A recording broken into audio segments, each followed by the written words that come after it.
This is the Roller Coaster Podcast, and I'm your host, Lucy Q. Life is a wild ride. It has twists and turns. It's scary, exciting, and downright fun. So throw your head back, arms in the air, and come along with me for the ride. Life is like a roller coaster, baby, baby. I wanna ride. One of the best things we can do for ourselves is to be able to look at our past, the pain, the trauma, and unlock its hidden gifts, uncover its lessons, meaning, and purpose.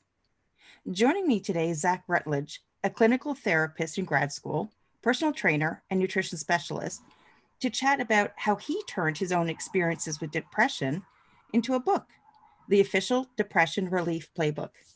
Hi, Zack. Hi, thank you so much for having me. Thank you.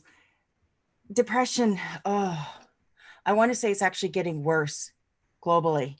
I think last time I saw a stat from the World Health Organization, it was something like 264 million people are suffering with some form of depression. Oh, I think that's a low number. Probably. And certainly, what's been going on in the world in the past 12, 18 months is certainly not helping the situation. Yeah. What did you go through? What were your experiences with depression?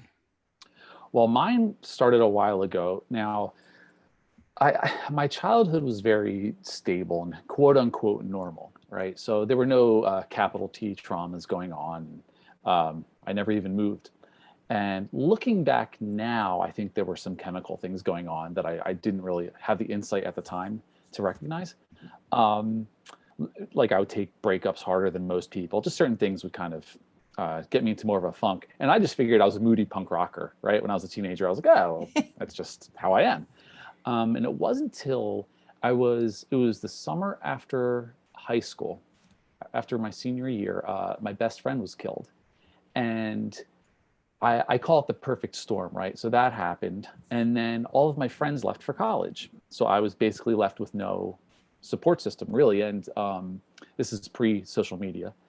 And on top of that, my karate school closed. I'd been doing karate since I was 10 years old.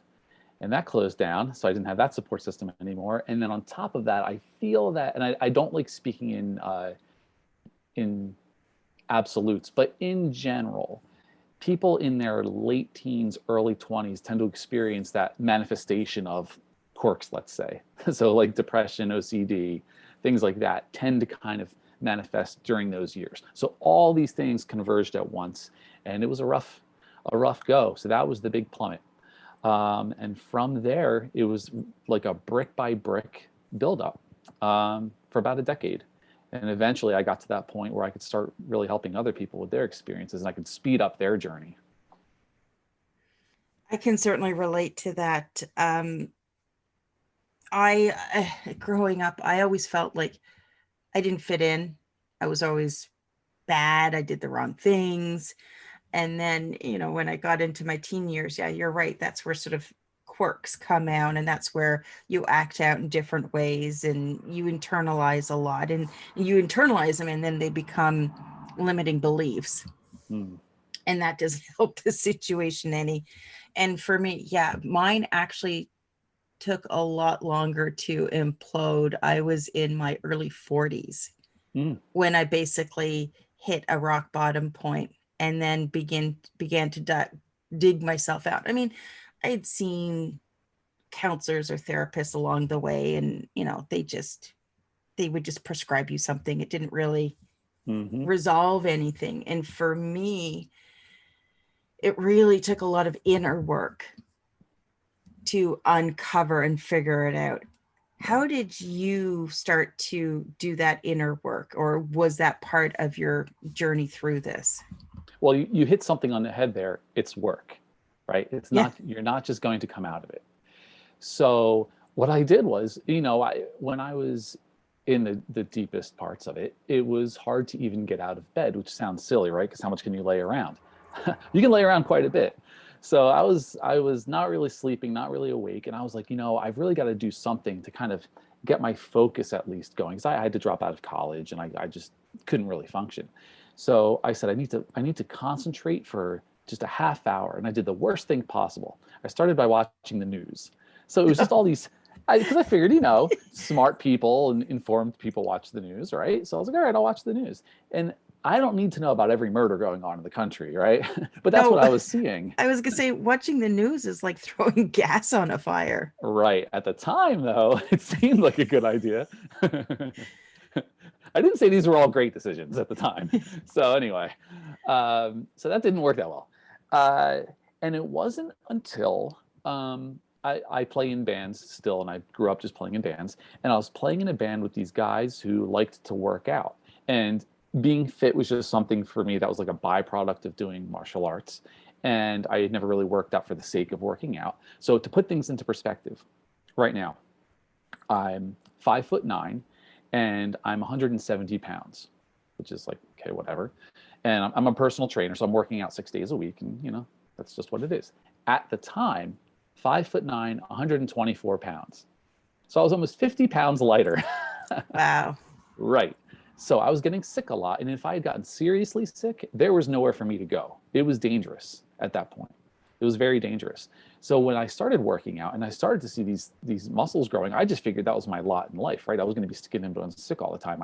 I didn't really think I had much control. But, I went up to 135, eventually 145, and I could see myself growing this muscle. And I felt better. My immune system was certainly better. And I also felt like I had this almost like it was empowering. I was like, oh, I can make a difference here. Like I can do this thing and I can get a positive result out of this. So that was like the first little building block. And then from there, it was like I said before, it was a decade of finding these other things that I could do to help myself feel better. Now, they weren't all great steps. Like for one, I just figured I felt like garbage because all my friends had gone to or graduated college and I didn't. So I was like, okay, well, if I go to college and I graduate, then I'll feel better, right? Now I feel like the challenge of doing it definitely gave me something, but the accomplishment didn't. It was an external thing. And I was like, oh, I can graduate with honors. Maybe if I graduate with honors, then I'll feel good. It'll be like that extra feather in my cap. And that didn't do it for me. And I was like, oh, well, I like working out. Maybe if I become a personal trainer, that'll be like, okay, then I'm a college grad and a personal trainer. That didn't quite do it for me. So it wasn't until I was actually working with clients and developing these relationships. And that was another big one for me, where I don't know if I was just hearing my own advice, if it provided if I was, giving the advice that I should have been listening to. I don't know what it was, but something about developing these relationships, that was another big step for me as well. But, and all along the way, everything between, it was just these small things, like really dialing in, my diet, mostly meaning cutting out the things that didn't agree with me. Which, and I'm sorry I'm going on here, but I feel like this is an important point. We actually create the vast majority of our serotonin in our gut, right? And serotonin's not everything, but it plays a role. So if you're eating things that aren't creating that great environment, it's going to be a problem, right? So I tend, when I have, like you said, I'm a fitness nutrition specialist. When I have clients who I would meet with, I would point them in the direction of, these diets that I like that I thought would be good for them. And I said, you may want to get an allergy or an intolerance test just to kind of see if some of these things aren't working. Because a lot of people are so not in tune with what they're putting in their belly, right? I tend to be in tune just because it's so severe. Like I know if I have a glass of milk, it's not going to end well, right? Right. But a lot of people, it's just not so great. So so I would have them take these tests and they can swap certain things out, try to get their inflammation down. There are actually doctors out there prescribing probiotics for depression, believe it or not, trying to get their gut health in order. So like I said, it's not everything. There's no one silver bullet for depression, right? Just like there's no one cause, but it does play a role, getting your diet in order as well. Sorry, lady, I'm a talker. You're gonna have to cut me off. No, that's okay. That's okay. Going back to, your earlier point when you were saying you kept playing that if-then game. Mm-hmm. If I get this, if I go to college, then I'll be happy. Hmm. If I get honors, then I'll be, you kept playing that. But that's what we tend to do at first, is we go seeking for external forces Yeah, to absolutely. give us what we don't have internally, that purpose, that sense of belonging, Yeah, that confidence. And that's when we get into that if then game, continuously searching outside of ourselves. yeah, It's certainly a game that I played for way too long. But once you're able to go inside and do that really hard inner work, then you get to be able to step back and go, oh, that's what it's all about. yeah. It's the inner work, right? I had to turn the arrow the other way. So like it could have easily, this could have manifested as like, let's say I liked things I don't really care about, like material things. I just don't care. Um, but that could have easily turned into like a spending spree, right? Like trying to buy my way to happiness. Because Yes. I definitely know a couple of those people, right? Um, and a lot of it, maybe it was like, well, what will people think about me? What will people think about me? And it's like, well, they're not thinking about me. That's the truth. They're not thinking about me. And that's not to say you don't matter. That's supposed to be like liberating, right? Like it doesn't matter. You do what's best for you. Yeah, and those voices in our head, and that's what I refer to as the itty bitty shitty committee, is what's nattering onto us all the time, that feeds these negative thoughts that we have. And that's when we get stuck on this perpetual loop. And Absolutely. when you're dealing with depression, it you just spiral and spiral further and further down. Yeah. Yeah, And it absolutely. Yeah. and So that's the problem. Yeah. yeah.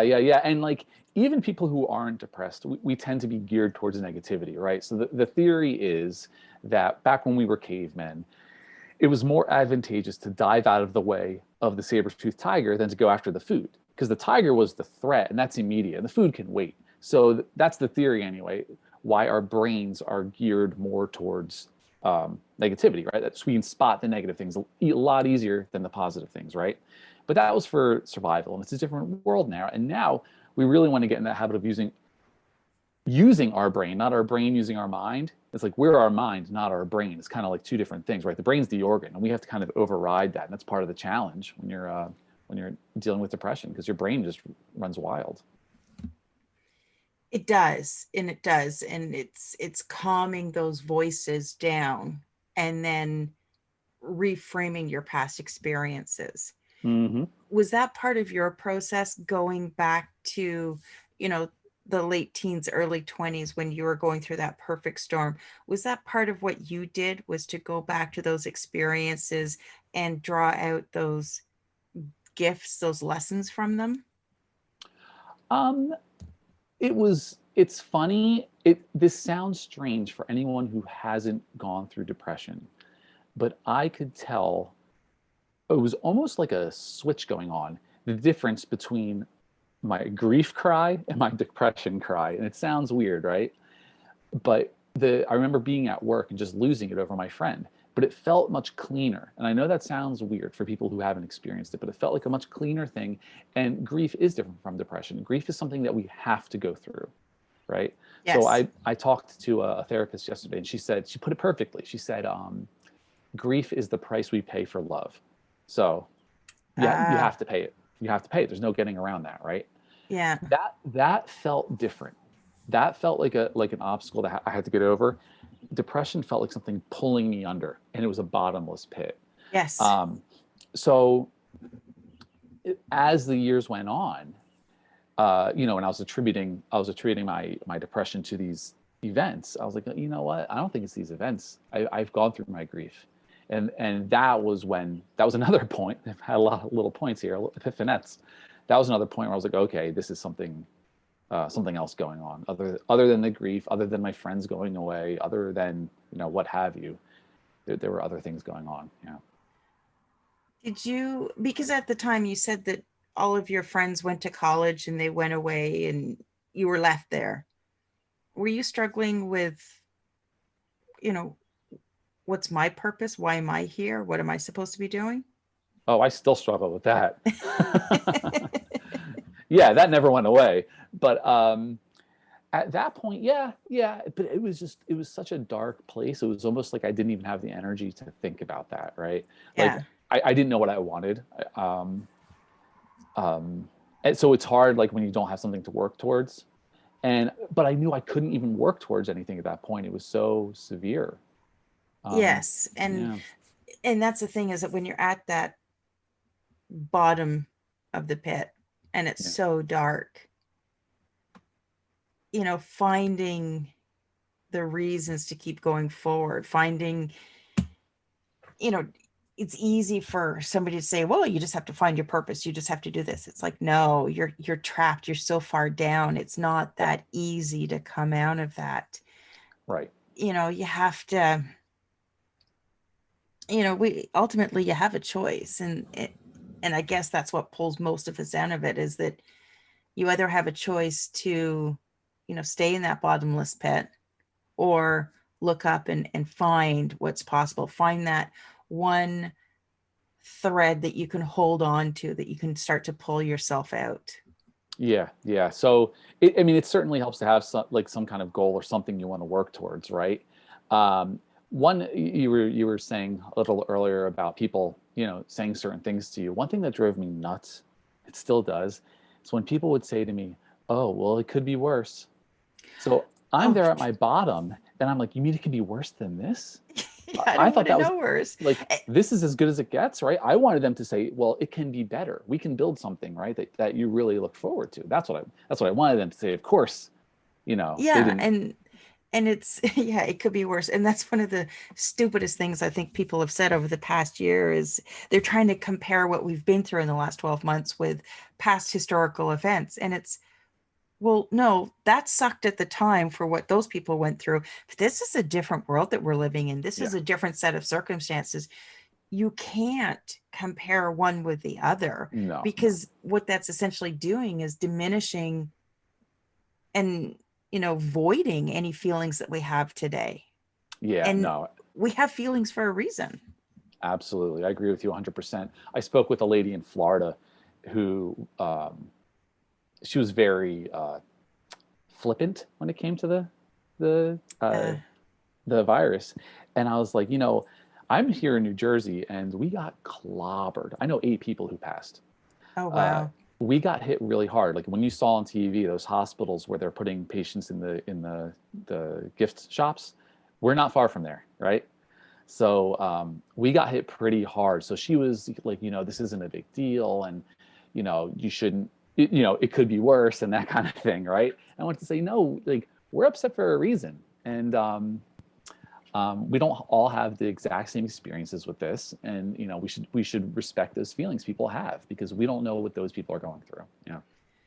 And one of the new traumas that we're now dealing with is what they're calling re-entry syndrome, because there are people that are absolutely terrified Yeah, with being out in the world, because they're afraid that this unknown silent killer is going to come and get them.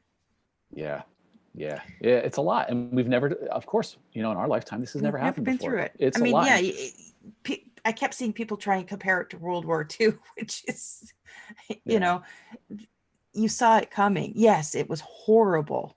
yeah, My family's from England, and my grandparents told stories about the air raids and bomb shelters, and my grandfather was in the Navy. I heard those stories, but this isn't like that. no, And our feelings surrounded are very different. yes, yes.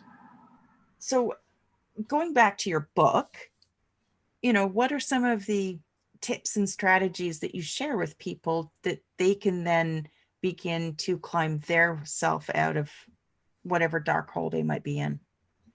Well, what I take, I call it the D-Day approach, which is kind of morbid if you think about it, but maybe I'll change that. I don't know.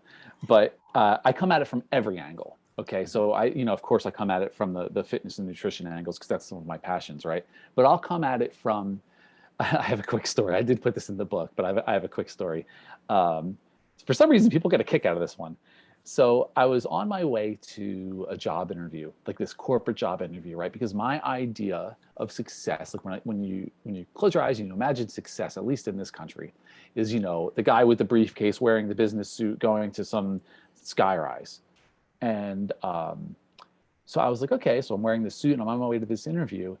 And I just lost it. I just was bawling in my car on the way there because it was so not me. It was so not me. On a similar note, I've stayed in relationships with girls and women.